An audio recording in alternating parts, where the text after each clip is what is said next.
Ako si Lawin, ang leader ng aming kawan. Sa gubat na sa kabila ng kanyang kagandahan, ay puno ng panganib at misteryo. Isang umaga, isang kapansin-pansing ingay ang pumukaw sa akin. Isang kalapati, si Kalapati, ang lumapag sa aming kaharian. Siya ay kilala bilang isang diplomatiko, isang ibon na marunong makisama at makipag-usap. Sa kanyang mga mata, nakita ko ang determinasyon at tapang na bihira sa kanyang uri. Lawin, kanyang simula. Ang ating gubat ay nasa panganib. Ang mga nilalang mula sa hilagang bahagi ay nagpaplano ng pagsakop. Nakaramdam ako ng bigat sa aking dibdib. Ang gubat na ito ang aming tahanan. At hindi namin ito basta-basta ibibigay. Ano ang iyong mungkahi, Kalapati? Tanong ko habang nakatingin sa kanya. Kinakailangan nating ipunin ang lahat ng mga nilalang dito. Kailangan natin ng pagkakaisa. Sagot niya. Ang kanyang boses ay puno ng pag-asa, ngunit may halong takot rin. Habang kami ay nag-uusap, isang kakaibang lamig ang bumalot sa paligid. Ang mga dahon ng punong akasya ay tila nagbabanta sa amin. Ang kalikasan mismo ay tila sumasang-ayon sa aming takot. Sa likod ng aking isip, alam kong may mas malalim na panganib na hindi lamang basta pagsakop. May mga usap-usapan tungkol sa mga madilim na puwersa na nagpapalakas sa hilaga. Sinasabing ang mga nilalang doon ay hindi lamang mga ibon, kundi mga nilalang na hindi namin matukoy. Kalapati, alam ko ang panganib na ito ay higit pa sa ating inaasahan. Sabi ko, handa ka bang makipagsapalaran kasama ko? Isang matatag na tango ang kanyang isinagot. Para sa ating gubat, Lawin, gawin natin ito para sa lahat ng nilalang na umaasa sa atin. Simula noon, araw-araw kaming naglalakbay upang makipag-usap sa iba pang mga pinuno ng aming kagubatan. Bawat isa sa kanila ay may kanya-kanyang alalahanin, ngunit sa bawat pag-uusap, unti-unti naming nakikita ang pag-asa ng pagkakaisa. Si Kalapati ay naging pangunahing boses ng diplomasya, habang ako'y nagiging sandigan ng lakas at tapang. Ngunit hindi lahat ay sang-ayon. Sa isang pagpupulong, isang matandang agila ang tumutol. Bakit natin ipaglalaban ang ating mga sarili? Hindi ba't mas mabuti pang makipagkasundo sa mga bagong darating? Ang kanyang tanong ay isang hamon sa aming lahat. Tumayo si Kalapati. Ang kanyang mga pakpak ay kumikislap sa liwanag ng araw. Ang kalayaan ay hindi ibinibigay, ito ay ipinaglalaban. Kung tayo'y susuko, paano natin masasabi sa ating mga anak na ginawa natin ang lahat ng ating makakaya? Isang katahimikan ang bumalot sa paligid. Alam namin na ang kanyang mga salita ay tumagos sa puso ng bawat isa. Nagpatuloy ang aming misyon at unti-unti ang bawat nilalang ay nagbigay ng kanilang suporta. Ngunit sa gitna ng aming tagumpay, isang balita ang dumating na nagpatigil sa aming mga puso. Ang mga mandaragit mula sa Hilaga ay nagpadala ng mensahe. Ang kanilang hukbo ay paparating na. Isang ultimatum na puno ng pananakot at panganib. Lawin, bulong ni Kalapati sa akin. Ito na ang ating oras. Kailangan nating ipakita sa kanila na hindi tayo basta-basta susuko. Ang aming mga mata ay nagtagpo, puno ng pag-asa at pangamba. Ang gubat ay tahimik, tila hinihintay ang susunod na kabanata ng aming kapalaran. Alam kong nasa bingit kami ng isang digmaan, ngunit sa kabila ng lahat ng ito, nararamdaman ko ang lakas ng aming pagkakaibigan at ang pag-asa ng isang bagong umaga. Sa pagitan ng katahimikan, isang malakas na sigaw ang pumunit sa hangin. Isang senyales na ang mga kaaway ay nasa paligid na. At sa sandaling iyon, nalaman kong hindi na kami makakabalik. Ako si Lawin, ang leader ng aming pangkat ng mga ibon na naglalayong ipagtanggol ang aming matagal ng payapang gubat mula sa mga mapang-abusong puwersa. Kasama ko si Kalapating Silaya, ang aming diplomatiko, na sa kabila ng kanyang payapang anyo ay may angking talino at tapang na hindi mo aakalain sa kanyang maliit na katawan. Sa unang bahagi ng aming pakikipagsapalaran, nalaman nun namin mula sa mga tiktik na ibon na may paparating na panganib. Isang pangkat ng mga ibong mandaragit na balak sakupin ang aming teritoryo. Kinausap ko si Laya habang kami nakadapo sa sanga ng isang matandang puno ng baleti, ang aming paboritong lugar ng pagninilay-nilay. Ang liwanag ng buwan ay tila sumasalamin sa kanyang mga mata, nagbibigay ng kakaibang sinag ng pag-asa at determinasyon. Lawin, nagsimula si Laya. Alam kong hindi tayo maaaring magtagal sa pagpaplano lamang. Kailangan nating makipag-ugnayan sa iba pang mga hayop sa gubat upang magkaisa laban sa mga mandaragit. May punto ka, Laya, sagot ko. Ngunit paano natin makukumbinsi ang mga hayop na ito? Mayroon silang mga kanya-kanyang alalahanin. Ngumiti si Laya, isang ngiting puno ng kumpiyansa. Huwag kang mag-alala, Lawin. May plano ako. Sa mga sumunod na araw, sinimulan ni Laya ang kanyang misyon bilang diplomatiko. Umikot siya sa buong gubat, nakipag-usap sa mga pinuno ng iba't ibang pangkat ng hayop.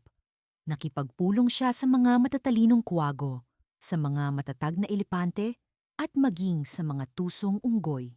Ipinahayag niya ang aming layunin na magkaisa para sa kaligtasan ng lahat. Sa kanyang malumanay na pananalita at malinaw na pangangatwiran, unti-unti niyang nakumbinsi ang karamihan sa kanila. Isang gabi, habang kami muling nagtitipon sa ilalim ng baleti, ibinahagi ni Laya ang balita. Lawin, magandang balita. Nakumbinsi ko ang mga elepante at kuwago na sumama sa ating kilusan. Ang mga unggoy naman ay nag-aalangan pa, ngunit alam kong malapit na rin silang pumayag. Tuwang-tuwa ako sa kanyang balita. Napakagaling mo, Laya, sa iyong galing makipag-usap. Tiyak na magiging matagumpay ang ating layunin. Ngunit sa kabila ng aming tagumpay, may isang bagay na bumabagabag sa akin. Isang gabi, habang kami magkatabi sa sanga ng balete, tinanong ko si Laya. Ano ang lihim mo, Laya? Paano mo nagagawang kumbinsihin ang napakaraming hayop? Tumawa siya ng mahina, ngunit may bakas ng lungkot sa kanyang mga mata. Lawin, may isang bagay akong hindi pa nasasabi sa iyo. Isang lihim na matagal ko nang itinatago. Napatigil ako at ang aking puso ay tila tumigil din sa pagtibok. Ano yon, Laya? Huminga siya nang malalim at tumingin sa akin ng diretso sa mata. Ako ay may kakayahang makarinig ng mga hinaing ng puso ng iba. Kung paanong nararamdaman ko ang kanilang takot, galit at pag-asa. Ito ang tumutulong sa akin na maunawaan sila at magabayan sa tamang desisyon. Nabigla ako sa kanyang revelasyon. Hindi ko inaasahan na may ganito siyang kakayahan. Paano mo ito nakuha? Tanong ko, halos pabulong. Isang kwento ng aking pamilya? Sagot niya. Noong unang panahon, isang diwata ang nagkaloob ng kakayahang ito sa aking mga ninuno bilang gantimpala sa kanilang katapatan at kabutihan. Ngunit may kapalit ito. Kailangan kong gamitin ito para sa kabutihan. Kung hindi ay mawawala ito habang buhay. Ang kanyang mga salita ay nagbigay sa akin ng bagong pananaw sa kanyang katangian. Kaya pala napakagaling mong diplomatiko, sabi ko, puno ng paghanga. Ngunit hindi ba ito mahirap para sa iyo? Ngumiti siya, ngunit bakas ang bigat sa kanyang mga mata. Oo, mahirap, ngunit ito ang aking tungkulin. At para sa kalayaan ng ating gubat, handa akong gawin ang lahat. Naramdaman kong mas tumibay ang aming ugnayan. Alam kong hindi magiging madali ang laban na hinaharap namin, ngunit sa aming pagsasama, nalaman kong may pag-asa pa. Ngunit sa aming pag-uusap, biglang may dumating na isang ibong mandaragit, tila sugatan at nagmamadali. Lawin! Laya! Sigaw nito, hingal at takot. Mayroong isang traidor sa ating hanay. Napalitan ng kaba Ang aming kasiyahan, sino ang traidor, at paano namin siya ang matutukoy bago mahuli ang lahat. Ang misteryong ito ang magpapasya sa kapalaran ng aming gubat. Habang malamig na simoy ng hangin ay dumampi sa aming mga pakpak, alam kong kailangan naming malaman ang katotohanan bago pa man maging huli ang lahat. Sa kabila ng mga ulap na nagkukubli sa sikat ng araw, kami ni Pina, ang matalik kong kaibigang kalapati, ay nagpatuloy sa aming misyon para sa kalayaan ng aming gubat. Ako si Haraya, ang lawin na naging leader ng aming kilusan, habang si Pina naman, ang aming diplomatiko, ang boses ng pag-asang kumakalat sa buong kagubatan. Simula nang magdesisyon kaming lumaban, hindi na kami tumigil. Ang aming layunin ay hindi lamang para sa aming sarili, kundi para sa lahat ng nilalang sa gubat. Dinala kami ng aming pakpak sa iba't ibang sulok ng kagubatan upang makipag-ugnayan sa iba pang mga hayop na handang makibaka para sa kalayaan. Ngunit alam namin na ang ating paglalakbay ay puno ng panganib at hindi namin maiiwasan ang posibilidad ng panganib sa bawat hakbang. Sa araw na ito, ang aming destinasyon ay ang malawak na puno ng balete, ang kuta ng mga uwak na kilalang tapat sa kasalukuyang rehimeng hawak ng mga mandaragit. Ang mga uwak ay kinatatakutan at mahirap kausapin, subalit alam namin na hindi namin pwedeng palampasin ang pagkakataong makuha ang kanilang suporta. Hindi pa namin sila nakakausap, ngunit may balita kaming nais ng ilang uwak na makalaya mula sa kontrol ng mga leon, ang mga hari ng kagubatan. Lumilipad kami ni Pina patungo sa kanilang teritoryo. Sa aking isip ay naglaro ang mga alaala ng aming nakaraang tagumpay sa pagkuha ng suporta ng mga usa at mga unggoy. Ngunit ang mga uwak ay iba. Kilala sila sa kanilang tusong pag-iisip at hindi madaling bumigay sa kahit kanino. Paglapit namin sa puno ng balete, napansin ko ang kakaibang katahimikan, tila may kalungkutan sa hangin, at ang mga uwak ay nagkukumpol sa mga sanga malayo sa aming dinaraanan. Bumaba kami ni Pina sa isang sanga at agad kaming sinalubong ng pinuno ng mga uwak, si Gawad. Ang kanyang matalim na mata ay tila tumatago sa aking kaluluwa habang kami nag-uusap. Haraya, Pina, ang bati ni Gawad. Narinig namin ang inyong layunin. Ngunit bakit namin ipagkakatiwala ang aming sarili sa inyo? Ano ang magagawa ng isang lawin at isang kalapati laban sa mga leon? Nagpalitan kami ni Pina ng tingin. Alam namin na ang sagot sa tanong ni Gawad ay nakasalalay hindi lamang sa aming mga salita, kundi sa aming determinasyon. Hindi ako nagpatinag. Gawad, sabi ko, ang aming lakas ay nasa aming pagkakaisa. Sa pagkakaroon ng iba't ibang nilalang na nagkakaisa, kahit ang mga pinakamatitibay na tore ay maaaring bumagsak. Sa hindi inaasahan, si Pina ay lumapit kay Gawad. Hindi namin hinihingi na magtiwala kayo agad. Ang kailangan namin ay ang inyong pakikinig. Nais naming ipakita sa inyo na ang kalayaan ay posible at hindi kami titigil hanggang makamit ito. Tahimik kaming naghintay sa tugon ni Gawad. Makalipas ang ilang sandali, siya'y tumango. Isang palatuntunan sa susunod na kabilugan ng buwan. Magpakita kayo ng inyong lakas. Kung makikita namin ang inyong potensyal, kami sasama sa inyong kampanya. Nang kami paalis na, napansin ko ang isang bagay na hindi ko inaasahan. Sa gilid ng puno, may isang uwak na tila may kinakausap na iba pang nilalang. Hindi ko maaninag kung sino iyon, ngunit naramdaman ko ang kakaibang pag-aalala. Habang lumilipad kami pabalik, hindi mawala sa isip ko ang eksenang iyon. Pina, tawag ko sa kanya. May napansin ka bang kakaiba kanina? Sinasabi mo ba ang uwak na may kausap?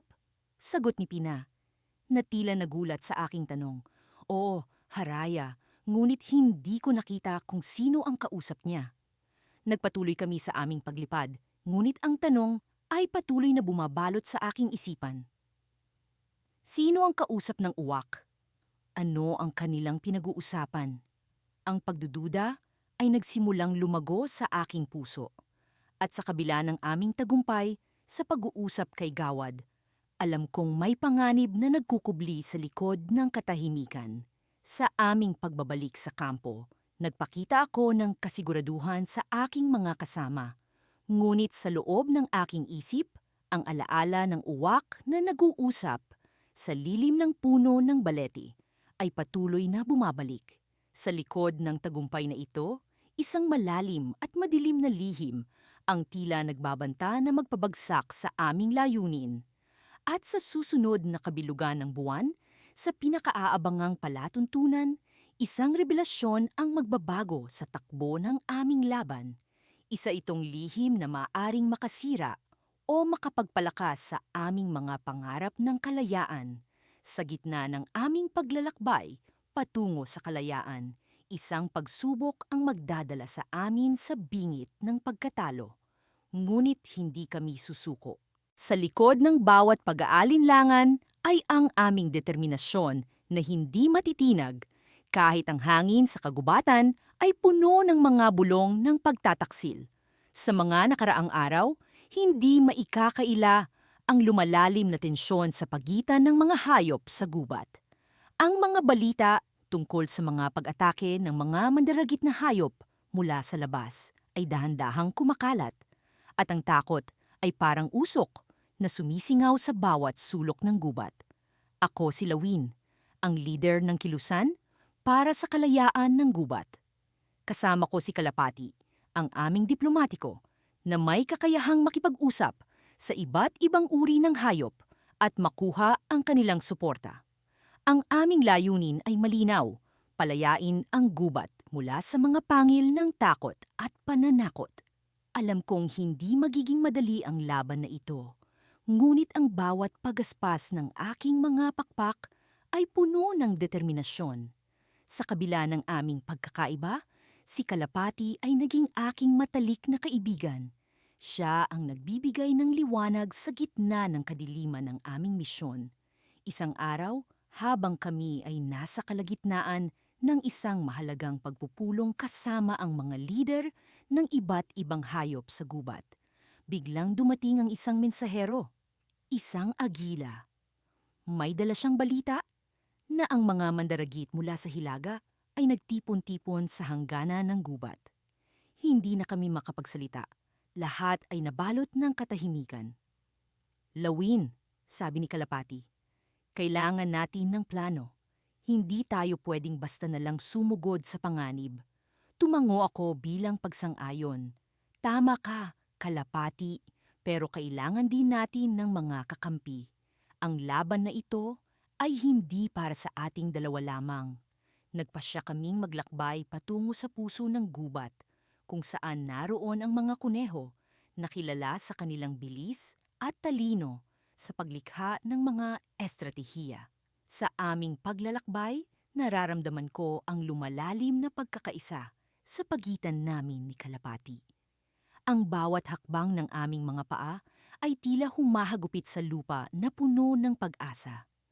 Pagdating namin sa teritoryo ng mga kuneho, natuklasan naming sila ay may sariling problema.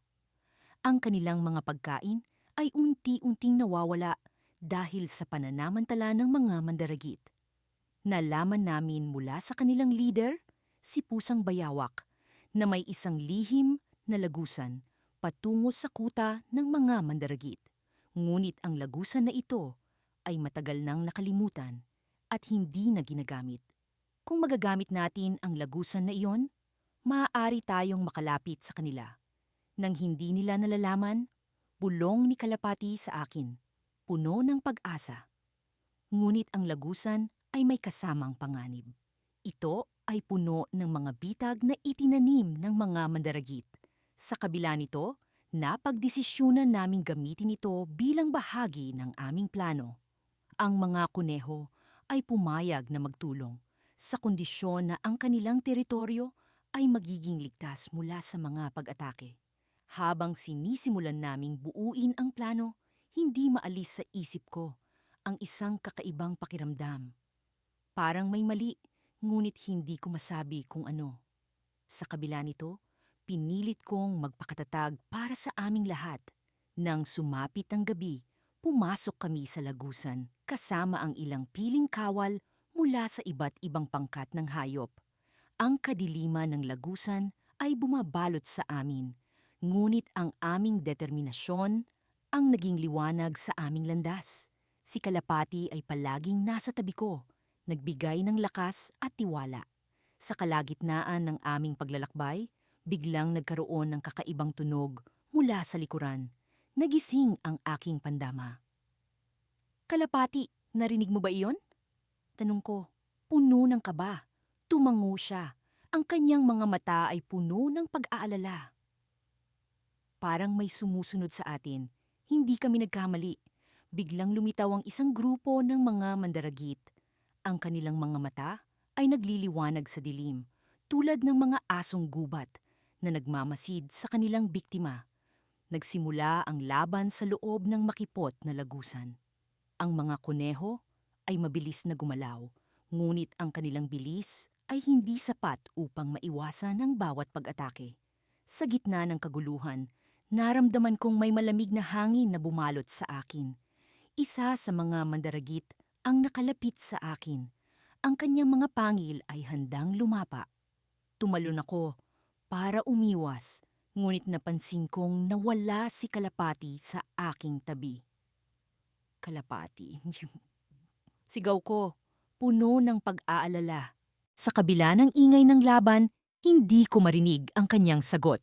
Ang aking puso ay bumilis, napuno ng takot at pangamba. Sa wakas, nagawa naming makalayo sa mga mandaragit. Ngunit ang pagkawala ni Kalapati ay bumalot sa akin ng sakit at pagkalito.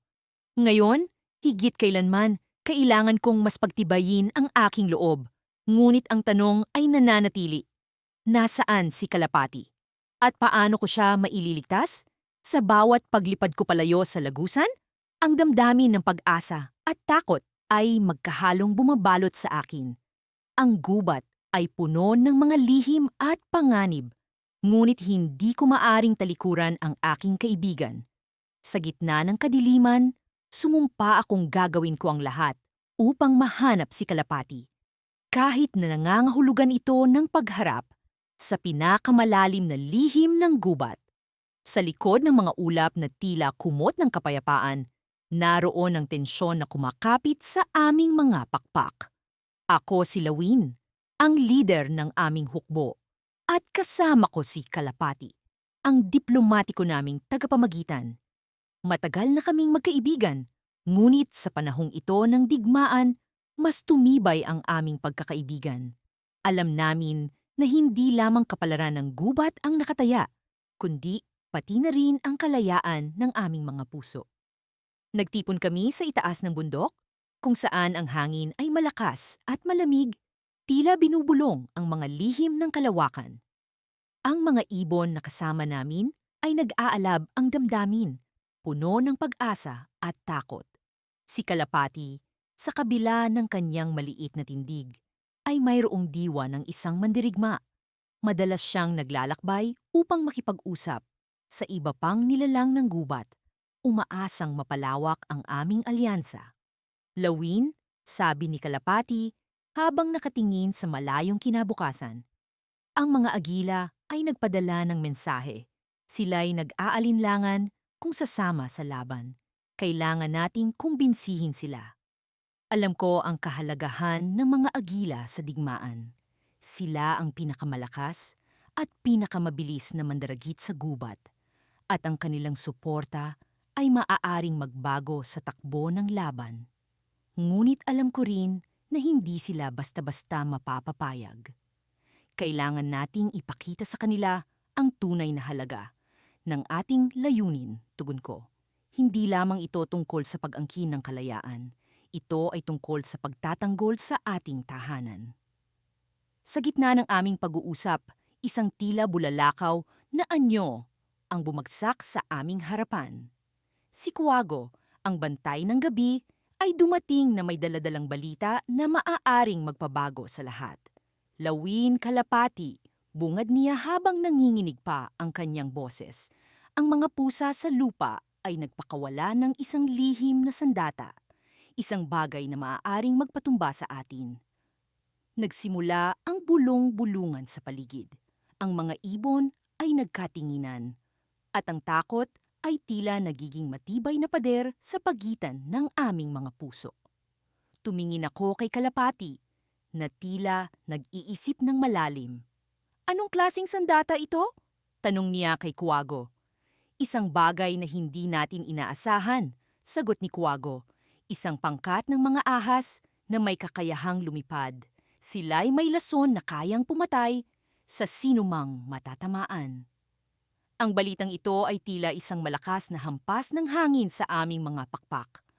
Alam namin ang panganib ng mga ahas, ngunit ang paglipad ng mga ito ay hindi pa namin nasaksihan.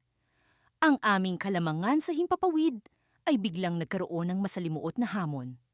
Anong gagawin natin, Lawin? Tanong ni Kalapati, na puno ng pag-aalala. Nasa atin ang hangin at nasa atin ang puso ng gubat. Sagot ko, hindi tayo magpapatalo. Kailangan nating gamitin ang ating talino at lakas. Maghahanda tayo sa isang bagong taktika. Mabilis kaming nagplano, nag-isip ng mga paraan upang malabanan ang bagong banta. Ang mga ibon na kasama namin ay nagpatibay ng kanilang loob kahit na may halong takot. Alam namin na ang digmaan ay hindi lamang laban ng lakas, kundi pati na rin ng kalooban at pagkakaisa. Habang nakapila kami para sa pagsugod, isang kakaibang pakiramdam ang bumalot sa akin. Ang hangin ay tila nagbago. Ang kalangitan ay tila mas maliwanag. Tumingin si Kalapati sa akin at sa kanyang mata ay may liwanag ng pag-asa. Lawin, nararamdaman mo ba iyon? Tanong niya. Oo, sagot ko. Isang bagay na hindi ko maipaliwanag. Sa aming pagsugod, biglang nagbago ang ihip ng hangin. Ang mga ulap ay tila bumukas at biglang lumitaw ang mga agila na nagliparan mula sa likod ng bundok. Ang kanilang mga pakpak ay tila mga espada, handang magbigay ng tulong sa amin. Ngunit sa likod ng kanilang pakpak, may isang anino na hindi namin inaasahan. Isang nilalang na nagtatago sa dilim. At ang kanyang anyo ay hindi pamilyar. Ang kanyang pakpak ay itim na itim, at ang kanyang mga mata ay nagliliwanag ng kakaibang liwanag. Ang kaba ay bumalot sa akin, at ang aking puso ay tila natutunan ang isang bagong pintig. Sino ang nilalang na ito? Ano ang kanyang layunin? Sa isang iglap, naramdaman ko ang tunay na hamon sa aming laban. Hindi lamang ito tungkol sa kalayaan ng gubat. Ito ay isang bagong yugto ng digmaan na hindi pa namin nasasaksihan. At ang twist na ito, ang pagdating ng isang hindi kilalang nilalang, ay nagbigay sa amin ng dahilan upang muling pag-isipan ang aming laban. Ano ang mangyayari sa susunod? Sino ang itim na nilalang na ito? Ang mga tanong ay bumabalot sa amin, at kami ay nagpatuloy sa laban, puno ng pag-asa at takot sa aming mga puso. Ako si Lawin, ang leader ng aming pangkat ng mga ibon na naglalayong ipaglaban ang kalayaan ng aming gubat. Sa aming nakaraang pakikipagsapalaran, nakatagpo kami ng bagong kakampi sa katauhan ng isang matapang na kalapati na nagngangalang Tala. Siya'y di lamang isang diplomatiko, kundi isa ring mapanlikhang tagapayo na nagbigay sa amin ng bagong pag-asa. Habang kami nagpupulong sa lilim ng isang malaking puno ng nara, inilahad ni Tala ang kanyang plano. Ang kanyang mga matay puno ng alab habang isinasalaysay niya ang kanyang balak na tila ba bawat isa sa amin ay nahihipnotismo sa kanyang mga salita. Mga kaibigan, panimula ni Tala, may natuklasan akong lihim na lagusan sa hilagang bahagi ng gubat. Kung magtatagumpay tayo, makakaya nating sorpresahin ang mga alakdan na nagkokontrol sa bahaging iyon. Ang plano ni Tala ay tila isang mapanganib na hakbang. Ngunit sa kanyang malinaw na pagpapaliwanag at sa aking tiwala sa kanya, napagtanto namin na ito'y aming tanging pag-asa. Ang mga alakdan ay may mahigpit na pagbabantay sa kanilang teritoryo at ang kanilang hukbo ay di biro sa dami at lakas. Subalit, kung magagamit namin ang lagusang iyon, maaari kaming makapasok nang hindi nila nalalaman.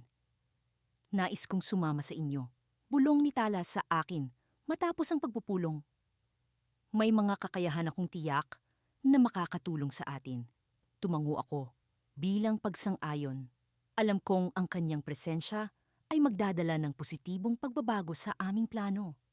Bago kami maghiwa-hiwalay, ibinahagi namin ang aming mga huling saloobin at mga dasal para sa kaligtasan ng bawat isa.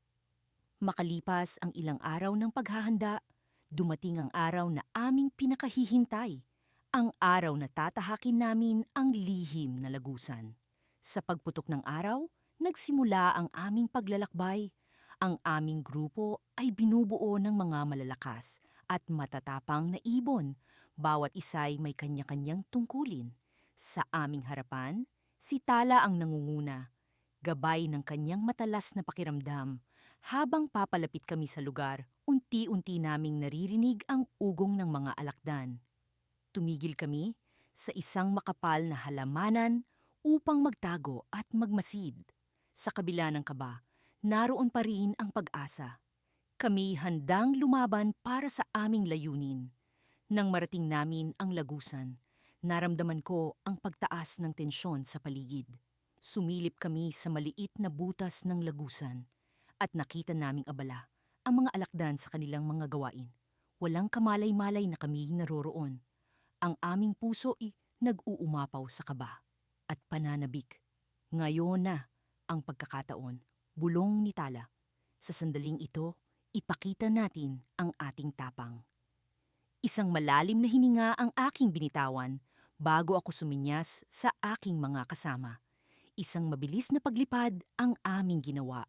Sabay-sabay kaming pumasok sa lagusan. Sa isang iglap, kami nasa gitna na ng teritoryo ng mga alakdan. Ang labanang naganap ay mabilis at hindi inaasahan. Kami nagkagulo-gulo, ngunit salamat sa aming masusing pagpaplano.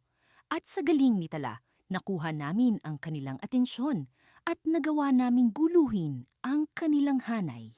Ang mga alakdan ay nagulat at nagkanya-kanya ng takas. Ngunit sa gitna ng aming tagumpay, isang kakaibang pangyayari ang naganap. Sa di kalayuan, may isang alakdan na tila mas malaki at mas mapanganib kaysa sa iba. Ang kanyang mga matay naglalagablab sa galit at ang kanyang buntot ay tila may kakaibang anyo, puno ng mga luminescent na marka. Pagdakay narinig ko si Tala na sumigaw. Siya ang pinuno nila. Kailangan nating mag-ingat. Ngunit bago pa man kami makakilos, ang alakdang ito'y biglang naglaho sa liwanag ng araw. Na tila ba may mga pakpak siyang hindi nakikita? Kami naiwan sa gitna ng kaguluhan. Naguguluhan sa kung ano ang aming nasaksihan. Ngayon, sa kabila ng aming pansamantalang tagumpay, isa ang malinaw. May mas malalim na lihim na nakatago sa mga alakdan. At ito'y hindi na lamang tungkol sa kanilang pag-aangkin sa aming gubat.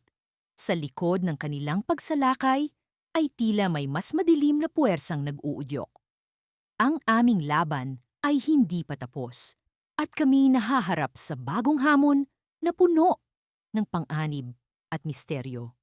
Sa gitna ng katahimikan ng gabi, habang ang malamlam na liwanag ng buwan ay humahalik sa mga dahon ng gubat, nagtipon kami ng aking mga kaibigan sa isang lihim na pulong. Ako si Lawin, ang lider na puno ng pag-asa sa kalayaan ng aming tahanan, at kasama ko ang aking matalik na kaibigan, si Kalapating Diplomatiko, na may angking talino at husay sa pakikipag-usap. Sa ilalim ng lilim ng mga punong narira, nag-umpisa kaming magtalakayan tungkol sa aming susunod na hakbang. Alam namin na hindi madali ang aming misyon. Ang gubat ay puno ng mga hayop na takot sa pamumuno ng mga makapangyarihang leon na nagtatag ng kanilang kaharian. Ngunit sa aming puso, alam namin na hindi kami nag-iisa sa laban na ito. Ang mga ibon, kahit na maliliit, ay may kapangyarihang magkaisa para sa isang dakilang layunin. Lawin, kailangan nating makahanap ng paraan para makuha ang suporta ng mga hayop sa kabundukan. Sabi ni Kalapati habang inaayos ang kanyang mga pakpak.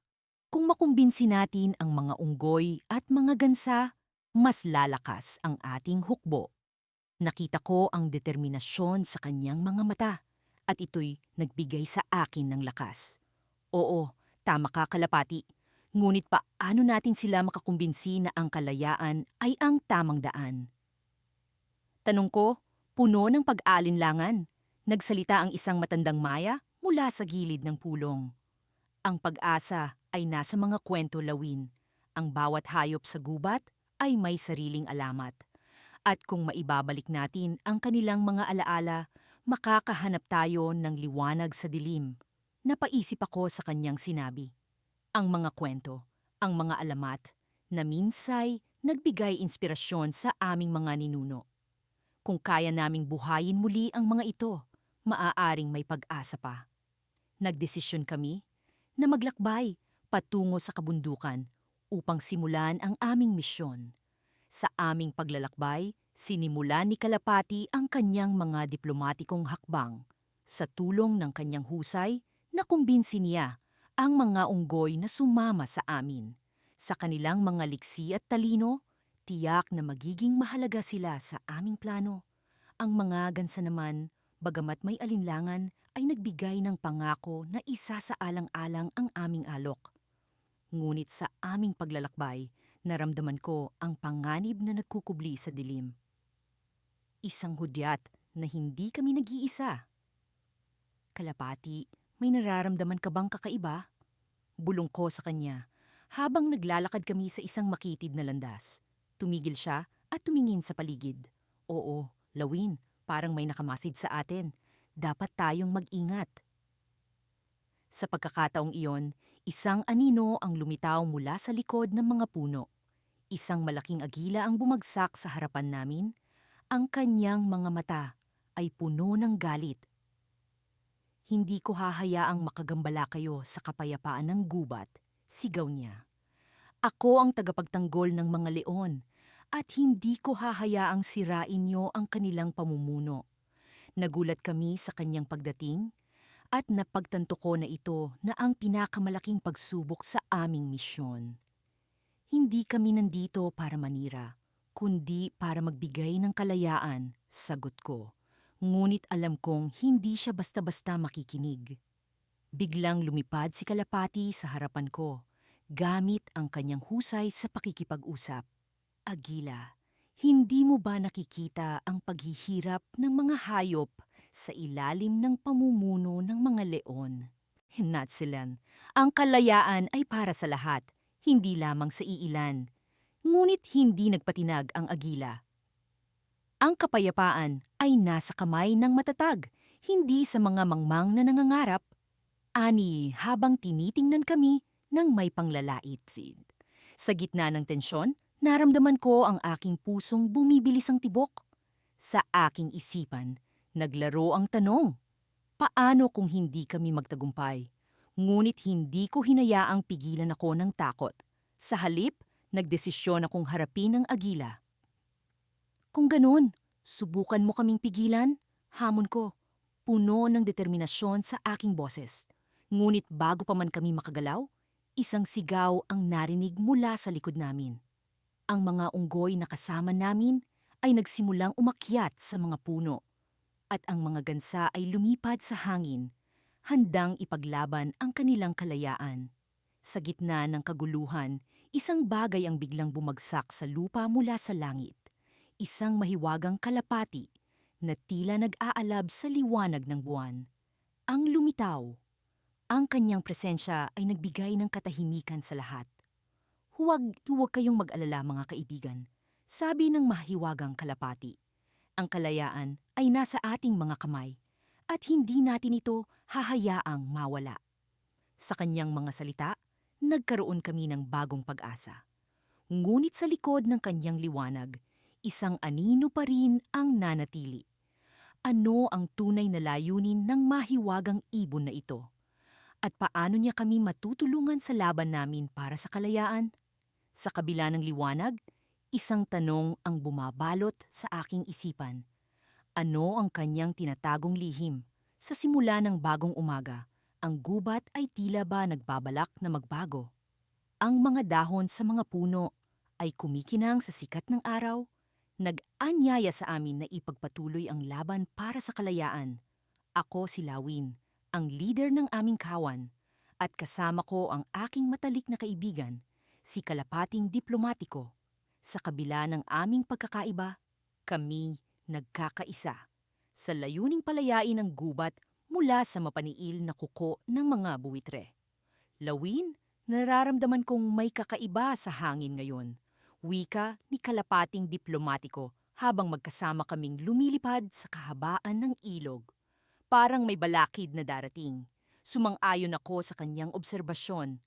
Ang mga buwitre ay mas lalong nagiging agresibo at ang kanilang leader, si matandang buwitri, ay tila may bagong plano. Ngunit hindi namin hahayaang magtagumpay sila. Kami nagtipon ng lakas mula sa iba't ibang bahagi ng gubat.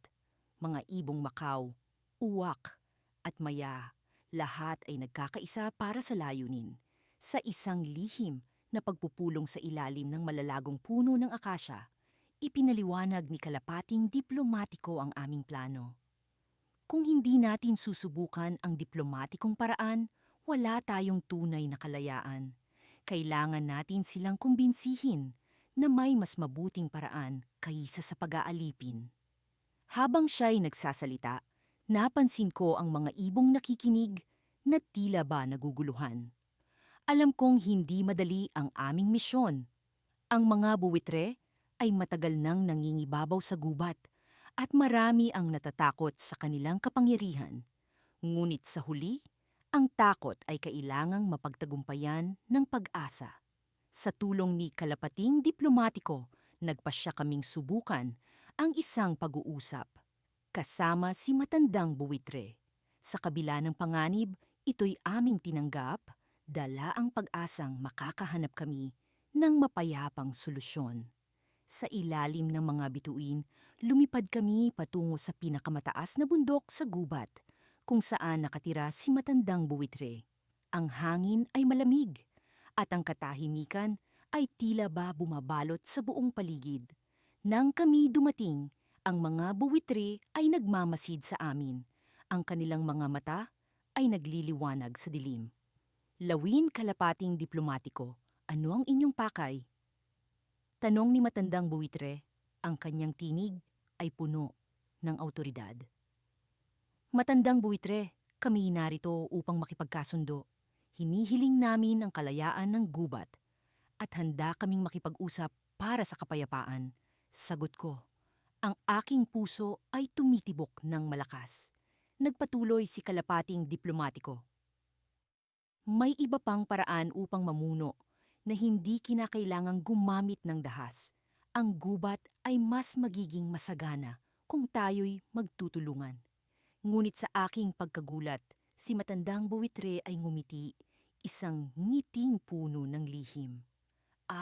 Mga kaibigan, kayo'y nagdala ng isang bagong simula. Ngunit ang inyong alok ay tila ba napakagaan. Sa likod ng kanyang mga salita, naramdaman ko ang isang balakid. Ang mga buwitre ay nagsimulang magtipon. Ang kanilang mga pakpak ay nagbubuo ng isang anino sa ilalim ng buwan. Sa oras na iyon, naramdaman ko ang pagkilos ng hangin, isang senyales na may darating na panganib. At sa isang iglap, ang mga buwitri ay bumaba sa amin.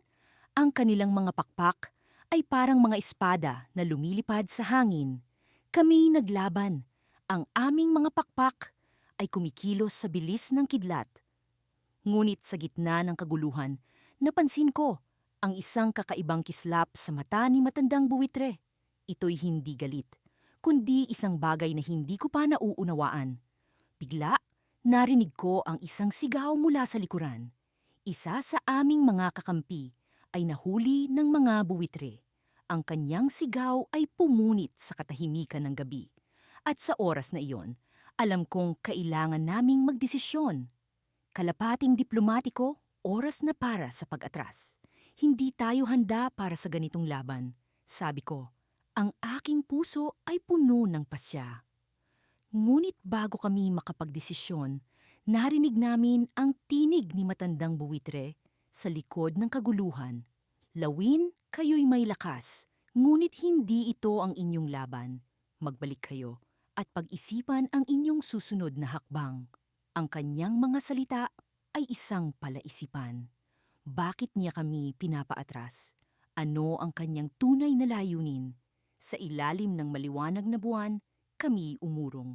Dala ang mga sugatan naming kakampi. Ngunit ang aming mga puso ay puno ng pagdududa at tanong.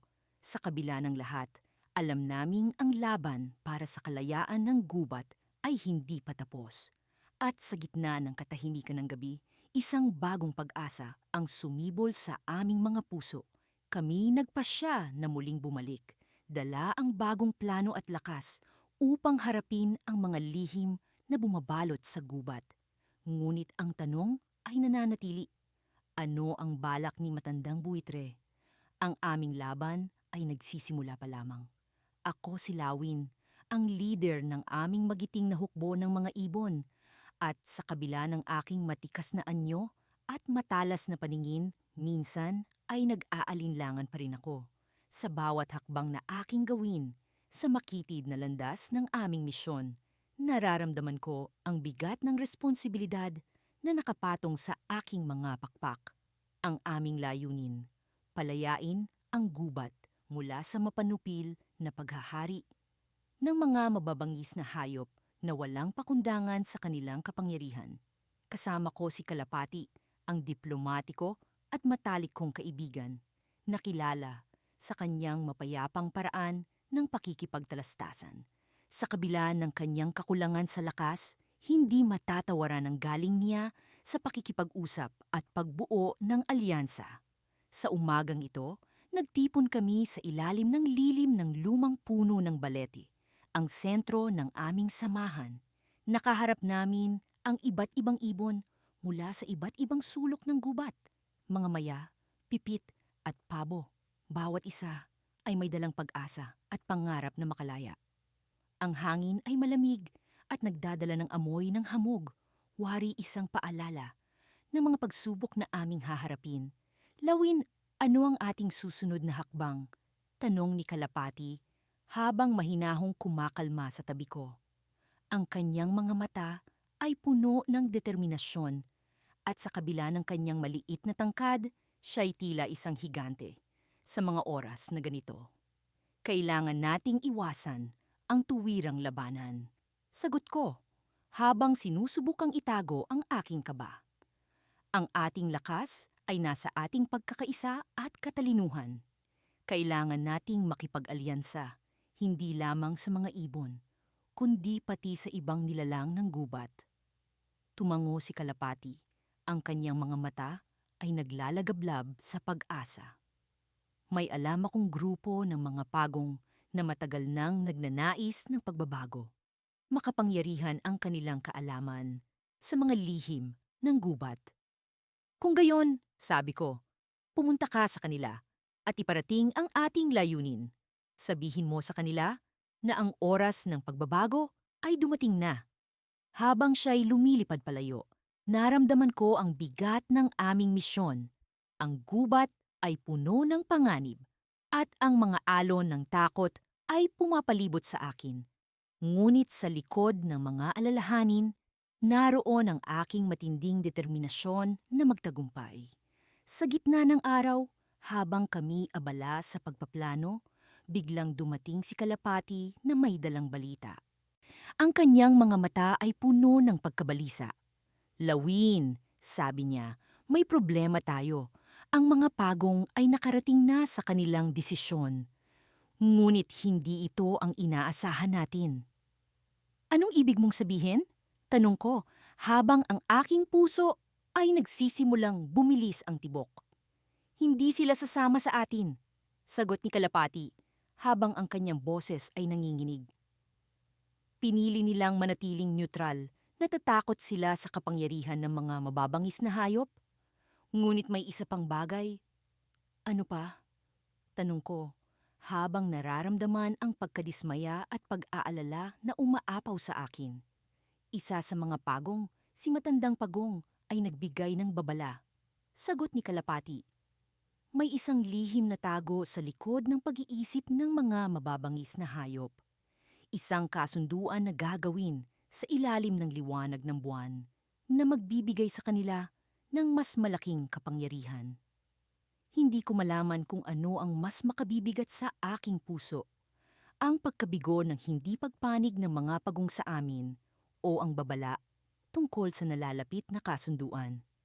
Alam kong ang kasunduang ito ay maaaring maging sanhi ng aming pagkatalo. Kailangang malaman natin ang detalye ng kasunduang ito, sabi ko, habang ang aking isipan ay nag-iisip ng mga posibleng hakbang. Kung mapipigilan natin ito, maaaring iyon ang susi sa ating tagumpay. Nagpatuloy kami sa aming pagpupulong, ngunit ang mga kaisipan tungkol sa kasunduan ay patuloy na bumabagabag sa akin.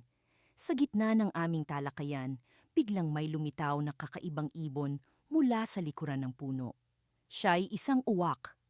Ang kanyang mga mata ay tila walang buhay, ngunit puno ng lihim. May alam ako tungkol sa kasunduan, sabi ng uwak. Ang kanyang boses ay malamig at puno ng hinanakit.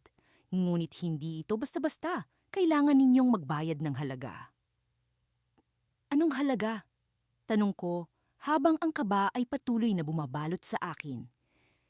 Ibubunyag ko ang lahat ng aking nalalaman. Ngunit kapalit nito, ang isa sa inyo ay kailangang sumama sa akin sa lugar ng kadiliman, kung saan ang mga lihim ay ipinanganak at ang mga pangarap ay nagwawakas. Tumahimik ang paligid, bawat isa sa amin ay nag-iisip ng panganib na dala ng alok ng uwak. Ito ang twist sa aming plano, ang pagsubok na naglalagay sa amin sa bingit ng desisyon. Sa kabila ng takot, nararamdaman ko ang isang kakaibang lakas na pumupuno sa akin. Alam ko ang halaga ng aming misyon at handa akong isakripisyo ang lahat para sa kalayaan ng gubat. Kung iyon ang kailangan, sagot ko sa uwak, handa akong sumama sa iyo. Isang makahulugang ang ngiti ang sumilay sa labi ng uwak at sa gabing iyon, habang ang liwanag ng buwan ay unti-unting nagkukubli sa likod ng mga ulap, nagsimula ang aming paglalakbay patungo sa hindi kilalang kapalaran. Ako si Lawin, ang lider ng mga ibon ng gubat. At sa mahabang panahon, ang aming tahanan ay pinamumugaran ng takot at pang-aalipin. Ang malupit na agila at ang kanyang hukbo ng mga buwitre ay patuloy na nagtatangkang kontrolin ang aming kalayaan. Ngunit hindi kami nag-iisa sa laban na ito. Kasama ko si Kalapati, ang diplomatiko ng aming grupo, na may kakayahang magdala ng kapayapaan sa gitna ng kaguluhan. Ang araw ng aming pinakahuling plano ay sumapit na. Matapos ang linggong pag-uusap at paghahanda, nagtipon ang lahat ng ibon sa isang lihim na pulong sa gitna ng gubat. Ang hangin ay puno ng tensyon at pag-asa. Sa harap ng lahat, lumipat kami ni Kalapati sa mataas na sanga ng puno upang ihayag ang aming plano. Mga kaibigan, panimula ni Kalapati, ang kanyang tinig ay puno ng determinasyon at katiyakan. Ang ating kalayaan ay hindi malayong makamit. Ang susi ay nasa pagkakaisa at pagkakaintindihan. Sa kanyang mga salita, naramdaman ko ang pag-asa at lakas na dumadaloy sa amin. Ang plano ay simple, ngunit mapanganib. Akin ang papel na mag-distract sa mga buwitre habang si Kalapati ang makikipagkita sa agila upang tangkaing makipagkasundo. Ang kanyang kakayahan sa diplomasya ang aming huling pag-asa upang makamit ang kapayapaan. Nang kami maghiwalay para simulan ang misyon, Naramdaman ko ang bigat ng responsibilidad sa aking mga balikat. Ang hangin ay malamig. Ang mga dahon ay kumakaway sa amin habang kami lumilipad patungo sa aming destinasyon. Ang gubat ay tila tahimik, ngunit sa likod ng katahimikan ay ang mga matang nagmamasid at naghihintay. Sa aking paglipad, natanaw ko ang pulutong ng mga buwitre. Ang kanilang mga mata ay malupit at matalas, handang lumaban sa kahit sinong magtangkang sumalungat sa kanila. Sa isang iglap, nagpasya akong magdib sa kanilang gitna. Ang aking mga pakpak ay nagwawala sa hangin, lumikha ng ingay na pumukaw sa kanilang atensyon. Nagsimula ang laban. Isang buwitre ang bumagsak sa akin, ngunit sa isang mabilis na galaw, nakaiwas ako. Ang aking mga kuko ay lumalaban, patuloy na nagtatanggol sa aming layunin. Ang ingay ng pakpak at ang hiyaw ng mga buwitre ay umaabot sa langit. Ngunit alam kong ang laban na ito ay hindi tungkol sa akin, kundi sa aming lahat. Sa kabila ng kaguluhan, isang bahagi ng aking isip ay nakatuon kay Kalapati. Paano kaya ang kanyang pakikipag-usap sa agila? Ang kanyang tapang ay walang katulad, ngunit alam kong ang agila ay hindi basta-basta susuko. Ang aking puso ay nagdarasal para sa kanyang kaligtasan. Sa gitna ng laban, biglang bumukas ang langit sa isang malakas na ihip ng hangin. Ang mga buwitre ay nagkanya-kanyang lipad, tila may nakikitang panganib na hindi ko nakikita. Sa mga ganitong sandali, ang takot ay bumabalot sa akin. Ngunit sa aking pagtingin sa langit, nakita ko ang isang bagay na hindi ko inaasahan. Si Kalapati, bumabagsak mula sa taas. Ang kanyang mga pakpak ay tila nawalan ng buhay. Ang kanyang pagbulusok ay mabilis, at hindi ko maiwasan ang pagkirot ng aking puso. Ano ang nangyari sa kanyang pakikipag-usap sa agila? Paano siya nasaktan ng ganito? Nagmamadali akong lumipad patungo sa kanya. Ang aking buong katawan ay nagtatakip sa kanya habang bumagsak kami sa lupa. Ang kanyang mga mata ay nakapikit, ngunit ang kanyang paghinga ay naroon pa rin, bagamat mahina. Lawin, ang kanyang tinig ay pabulong. Halos hindi marinig sa ingay ng hangin, hindi tayo nag-iisa. Sa kanyang huling salita, isang malakas na tunog ang umalingaw-ngaw mula sa likuran. Ang mga buwitri na kaninang nagtatago sa likod ng agila, biglang nagtatakbuhan palayo. Sa likod ng kaguluhan, isang grupo ng mga ibon na hindi ko inaasahan ang biglang nagpakita. Ang mga ibon mula sa ibang bahagi ng gubat, ang mga matagal nang nawala sa aming isipan, ay nagbalik upang sumuporta sa aming laban. Ang twist ay malinaw. Ang aming laban ay hindi lamang laban namin, kundi laban ng buong gubat.